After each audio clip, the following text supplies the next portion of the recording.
Halo semuanya, balik lagi sama gue di sini.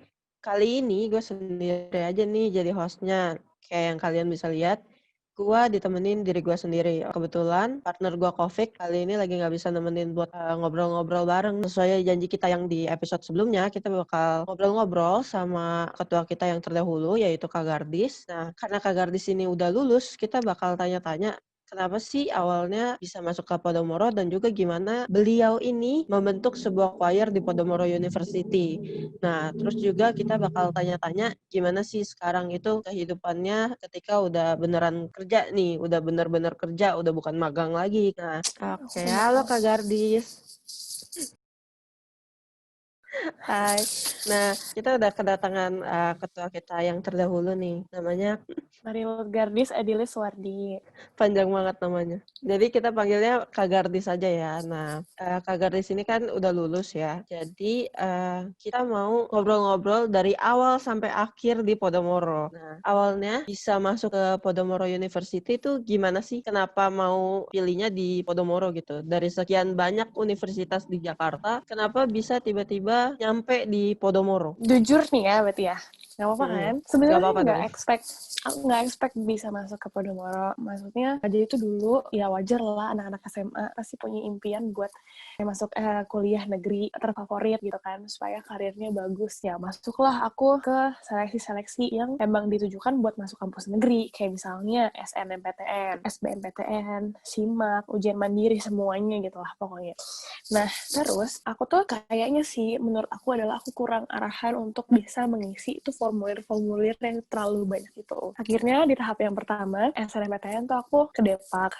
Terus SBMPTN aku tes kan tuh. Nah dulu tuh aku adalah termasuk orang yang terlalu pintar nih ya. Aku udah belajar keras, tapi menurut aku itu susah banget sih soal-soal SBMPTN. Dan dulu tuh aku termasuk ke golongan orang yang nggak les. Kan ada tuh yang les bimbel ya kalau nggak salah ya. Nah aku tuh nggak les bimbel. Terus kerjain tuh aku soal SBMPTN. Ya udahlah pasrah aja gitu kan, mau keterima nggak keterima. Sampai akhir pengumumannya belum ada keterima nih. Terus akhirnya aku masuk SIMAK kayak ujian mandiri gitulah yang agak sedikit mahal bayarnya. Terus sama aja juga, tesnya susah, prosesnya panjang, ada ini tuh tes, tapi tetap belum ada kabar. Nah, sepanjang rangkaian aku buat tes di negeri itu, aku tuh nggak pernah punya cadangan untuk masuk universitas swasta gitu. Biasanya kan kalau teman-teman aku ada alternatif. Nah, kalau aku tuh bener-bener yang kayak buta, aku nggak tahu mau ngambil kampus apa. Bahkan sampai di hari terakhir aku nggak keterima di perguruan tinggi negeri, aku tuh masih bingung gitu. Wah, gue kuliah nggak ya? Wah, gue harus spare 1 tahun lagi kerja dulu atau apa dulu yang kayak nggak kuliah dulu gitu kan, karena emang bener nggak tahu mau kuliah di mana. Terus akhirnya dulu tuh Podomoro tuh masih baru-baru karena aku batch 3. Terus masuklah, telepon, tawarin Universitas Agung Podomoro. Terus ada jurusan nih hukum bisnis. Nah dulu tuh aku pengen banget jadi dokter, tapi karena ya seperti aku bilang tadi, aku tuh nggak pinter-pinter banget. Nilai aku, menurut aku sih kurang cukup ya buat masuk universitas negeri dengan jurusan kedokteran, atau aku rela ngeluarin banyak uang untuk masuk universitas swasta jurusan kedokteran. Sehingga karena papaku juga kerja di bidang hukum, aku tertarik tuh. Nah waktu itu aku ikut seminar, ada Bu Maria Farida namanya, dia hakim konstitusi. Terus aku jadi tertarik gitu, aku pengen masuk jadi hakim. Gimana ya caranya? Oh ternyata harus sekolah hukum. Nah di Podomoro ini tawarin tuh jurusan hukum bisnis. Terus aku pikir, kok ini gak kayak universitas yang lainnya ya? Kok ada bisnisnya nih, maksudnya apa gitu kan. Terus ternyata pas aku cek, dia tuh emang kayak jurusan bisnis gitu langsung gitu, nggak ada yang dibagi-bagi jurusan lagi gitu kan. Terus kayak wah baru nih gitu, penasaran kan, kira ya udahlah cobalah gitu. Yaudah deh akhirnya masuk Podomoro. Setelah masuk tuh kakak berasa bedanya sama hukum biasa tuh apa? Atau beda banget malah? Sebenarnya waktu masuk tuh belum kelihatan sih lau bedanya, karena emang aku juga nggak tahu nih di universitas lain tuh belajar yang sama nggak sih sama aku di semester 1. Nah, tapi setelah kayak beberapa semester aku sharing sama teman-teman, untuk basicnya sih sama, hanya beda pas kalau nggak salah tuh semester 3 apa semester 4 ya. Jadi tuh ada 1 semester di mana kita udah mulai masuk ke jurusan yang emang bisnis banget nih, yang emang belum tentu universitas dengan fakultas hukuman itu ada. Terus yang aku bersyukur masuk Podomoro itu adalah basic dosen-dosen di Podomoro tuh praktisi gitu. Jadi kayak bener-bener kita diajarin yang praktiknya tuh kayak gimana sih gitu loh. Beda banget sama teorinya yang kayak gini nge-relate sama situasi yang ada sekarang ini gitu. Jadi kayak bersyukur aku dan network networkingnya tuh luar biasa lah. Dan aku harap sih akan terus berkembang sih. Kan ada OMB ya. Gimana sih rasanya OMB jadi batch ketiga? Tapi tuh kalau di kampus kita tuh lebih cenderung kayak seneng-seneng sih. Aku datang ke kampus, antri. Kalau kampus kita tuh bener-bener kayak modern banget ya. Terus naik liftnya aja tuh, sumpah sih tuh aku waktu itu pertama kali norak banget. Aku gak ngerti cara naik liftnya, karena kan mesti pencet dulu kan pencet nomor, terus naik gitu. Terus habis itu scan barcode segala macem, antri, masuk tuh. Terus udah disetelin lagu Podomoro. Wah, itu kayak di ini sih, kayak dicuci otak gitu seharian tuh. Lagu Podomoro terus yang ada di kepala. Tapi bagus sih lagunya. Main game gitu. Jadi kalau untuk anak zaman sekarang sih, menurut aku, iya oke lah dengan OMB yang kayak gitu. Cuma aku jadi nggak dapet esensi kampus. Ya sejujurnya, aku sampai sekarang tuh aku tidak terlalu mengingat momen-momen OMB aku. Ya cuma menurut aku, ya oke lah. Anak-anak kampus dan senior-senior di saat itu sudah berusaha semaksimal mungkin buat adik-adik kelasnya berorientasi sama kampus. Apalagi pas masa itu anak-anaknya masih dikit ya. Iya, Masih dikit banget. Kalau zaman kamu tuh kayaknya udah penuh banget gak sih auditoriumnya? Iya, Ya kan? habisnya yang pas angkatan aku paling banyak. Iya bener-bener, itu lagi banyak-banyak itu. Pas OMB tuh yang bener-bener bisa ketemu sama orang-orang bebek itu langsung cepet gitu, apalagi temen-temen dari daerah. Nah, pas awal-awal habis OMB itu, UKM apa yang kakak pilih nih? Kan kalau pas masa aku tuh ada ketentuannya ya kalau nggak salah ya. ketentuannya. Iya, minimal 1 UKM sama 1 komunitas keagamaan. Nah, kalau di kakak tuh itu udah berlaku belum?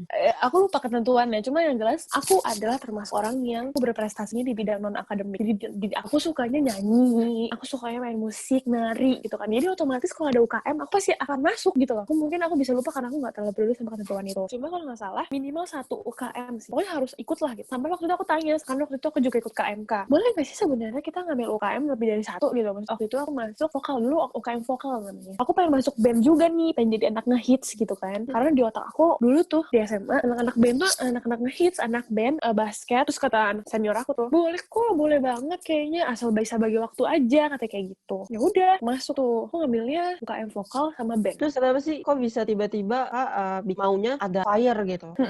Jadi dulu tuh yang aku bilang, band itu ngegabung sama choir gitu kan. Nah, kebetulan banget aku juga ada pengalaman di bidang choir. Yang setahu aku, di mana band sama choir itu adalah produk yang beda gitu. Menurut aku tuh ada 2 hal yang berbeda. Nggak bisa disatukan gitu. Karena kalau choir itu kan harmoni yang bisa diseragamkan gitu kan. Sedangkan kalau band itu maunya tuh nonjol. Karena mereka punya alat masing-masing yang berbeda gitu. Kalau choir, orang nyanyi dari berlima atau bersepuluh atau berseribu orang itu harus menjadikan suara mereka itu jadi satu harmoni yang bisa denger gitu. Nah, menurut aku itu adalah suatu hal yang berbeda. Nah, sedangkan pada zaman itu, kita latihannya kan digabung nih. Wah, kayak nggak nyaman banget. Ada suara-suara yang nggak bisa ngeblend gitu kan. Nggak bisa nih jiwa-jiwa, kalau kata orang-orang choir, jiwa-jiwa anak band sama jiwa-jiwa anak choir tuh beda. Nah, waktu itu sempet nge-freeze karena si pelatih vokal yang si band sama si choir ini tuh nggak ada. Sampai akhirnya salah satu pengurus BEM dulu ngontak nih, bisa nggak handle choir gitu kan. Aku sih seneng banget, tapi aku mikir dulu, waduh mati gue gitu kan, gue jadi ketua UKM gitu. Nah, kalau misalnya aku pulang malam gimana? Aku di Depok, dan bayangan aku adalah kalau jadi pengurus tuh yang ribet banget gitu loh lah. Aku udah nggak kepikiran apa-apa gitu kan. Terus kayak ya udahlah, gue suka, ya udah jalan aja gitu kan. Toh dikasih kepercayaan, kenapa aku harus menolak? Nah, awalnya tuh gimana?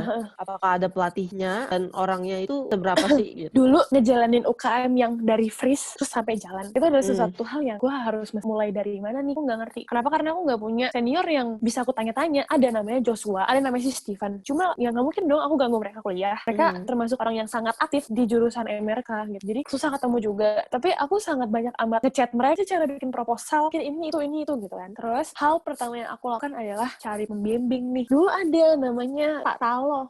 Dulu tuh ada yang namanya Alia, ada yang namanya Lydia, ada yang namanya Kofi tuh juga, maksudnya Kofi, Wida. Itu yang benar-benar juga bantu aku yang bagus gitu. Nah, Pak Talo itu juga jago nyanyi lah. Wah, suaranya mantul. Iya, aku dengar waktu itu. Ya kan? Dicontohin. Ya, dia banyak bantu juga. Dulu ya, di grup tuh sampai 48 kalau nggak salah. Tapi yang datang cuma 3 biji, 5 biji. Sampai ada saat dimana aku nemu pelatih yang sangat kompeten. Wah, Pak Talo tuh sangat suportif ya. Apapun, kita keausan, dibeliin minum. Kita kurang makan, dikasih snack, gandum, segala macam. Udah kayak, maksudnya sangat welcome lah buat si UKM ini.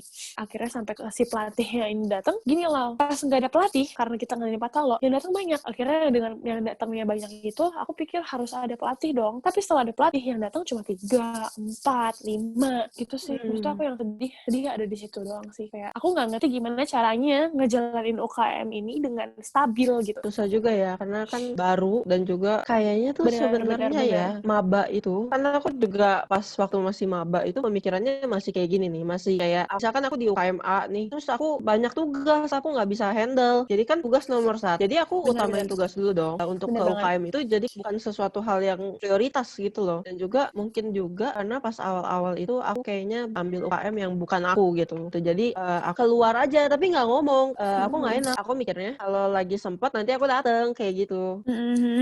Lama-lama jadi nggak ada motivasi untuk datang lagi. Jadi makin ya udah deh nggak usah datang kayak gitu. Ya itu sih yang kayaknya terjadi pada semua Yeah. maba ya. That's the point Kurang sih. Maksudnya kayak uh, passion ya. Balik lagi ke passion sih menurut aku. Kayak mungkin kamu nyamannya di choir gitu. Atau di UKM-UKM lain yang aku nggak tahu. Ketika seseorang ini tuh nggak passion nih di situ, kita nggak akan bisa paksain, ya nggak sih? Kamu tuh di kampus untuk menikmati hidup kamu sebagai diri kamu sendiri gitu. Gak mungkin kamu menjadi diri orang lain kan di situ. Ya udah, kalau misalnya emang kamu nggak nyaman, kamu pasti akan pergi dari situ. Aku rasa emang mungkin teman-teman choir yang emang tiba-tiba nggak ada, tiba-tiba menghilang, mungkin nggak passion aja di situ. Cuma kalau aku sendiri nih Lau, ya seperti kamu tau lah, aku suka kemana-mana gitu kan. Aku bahkan dari Depok ke Bogor, ke Cibubur, semua aku jabanin untuk nyanyi gitu ya. Kenapa? Karena aku suka, aku passion di situ. Dan ya udah, kalau misalnya lo nggak passion, lo mending pergi aja gitu. Cuma poinnya sih itu aja Lau. Kalau misalnya emang si orang ini mau udah, ya lebih baik ngomong gitu, supaya pasti aja gitu. Kamu nggak mikirin nih di grup ada 50 orang, kenapa yang muncul cuma 10, kenapa yang muncul cuma iya. 20. Ngapain ada namanya di grup tapi nggak pernah datang kayak gitu kan? Ada satu titik di mana benar-benar aku yang kesel banget, capek banget itu ketika aku udah ada pelatih. Pelatih tuh nggak murah ya, kamu tahu lah ya berapa biaya pelatih vokal. Kita nurunin uang dari kampus juga nggak mudah. Kita udah melakukan segala cara untuk mengadakan itu semua. Tapi waktu itu benar-benar yang jadi gini loh. Kamu ingat gak sih kalau peralatan kita pun di kampus sangat terbatas, kayak keyboard, speaker, mic, segala macam sangat terbatas ya kan. Dan kita harus sharing sama semua UKM, semua komunitas itu kita harus sharing. Ketika itu sudah dibikin jadwal loh. Kalau nggak salah ini kamu belum masuk deh. Kalau nggak salah ya, kamu belum masuk. Kayaknya belum, karena aku akhir-akhir baru datang. Iya, waktu itu pas udah mau mulai sering pentas teater ya, kalau nggak salah kamu mulai masuk ya. Benar-benar pas lagi banyak event gitu kan. Dan itu udah, menurut aku itu cukup stabil. Ya, titik dimana aku sangat capek yang tadi, yang sudah di saat itu keyboard sama speaker itu lagi dipakai sama UKM lain. Terus tiba-tiba yang kayak udah bener-bener, loh ini kan jadwal gue pakai, kenapa lo pakai? Ini kita udah mau latihan, nggak ada keyboard, kita mau latihan pakai apa gitu ya. Aku susul, kamu tahu, aku dorong. Aku nggak punya anak-anak cowok dulu. Kamu tahu kan waktu kamu masuk juga mayoritas cewek.